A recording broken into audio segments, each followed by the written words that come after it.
السلام علیکم ناظرین، فلسطین کے بارے میں آج بچہ بچہ جانتا ہے۔ فلسطین کس دردناک دور سے گزر رہا ہے ہم سب جانتے ہیں۔ آپ کے بچے آپ سے پوچھیں یا نہ پوچھیں، آپ انہیں یہ ضرور بتائیں کہ یہ فلسطین انبیاء علیہ السلام کا مسکن اور سرزمین رہی ہے۔ حضرت ابراہیم علیہ السلام نے فلسطین کی طرف ہجرت فرمائی۔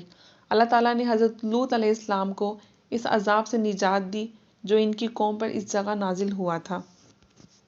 حضرت داؤد علیہ السلام نے اسی سرزمین پر سکونت رکھی اور یہیں اپنا ایک محراب بھی تعمیر فرمایا۔ حضرت سلیمان علیہ السلام اسی ملک میں بیٹھ کر ساری دنیا پر حکومت فرمایا کرتے تھے۔ چونٹی کا وہ مشہور قصہ جس میں ایک چونٹی نے اپنے باقی ساتھیوں سے کہا تھا، اے چونٹیوں اپنے بلوں میں گھس جاؤ، یہیں اس ملک میں واقع اسقلان شہر کی ایک وادی میں پیش آیا تھا، جس کا نام بعد میں وادی نمل یعنی چونٹیوں کی وادی رکھ دیا گیا تھا۔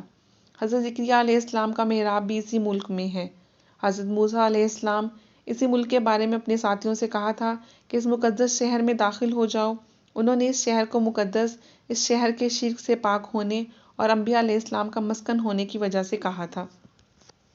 اس شہر میں کئی معجزات وقوع پذیر ہوئے ہیں، جن میں ایک کنواری بی بی حضرت مریم علیہ السلام کے بطن سے حضرت عیسیٰ علیہ السلام کی ولادت مبارکہ بھی شامل ہے۔ حضرت عیسیٰ علیہ السلام کو جب ان کی قوم نے قتل کرنا چاہا تو اللہ تعالیٰ نے انہیں اسی شہر سے آسمان پر اٹھا لیا تھا۔ قیامت کی علامات میں سے ایک حضرت عیسیٰ کا زمین پر واپس تشریف لانا اسی شہر کے مقام سفید مینار کے پاس ہوگا۔ اسی شہر سے ہی یاجوج ماجوج کا زمین میں فساد اور قتل و غارت کا کام شروع ہوگا۔ رسول پاک معراج کی رات آسمان پر لے جانے سے پہلے مکہ مکرمہ سے یہاں بیت المقدس یعنی فلسطین لائے گئے۔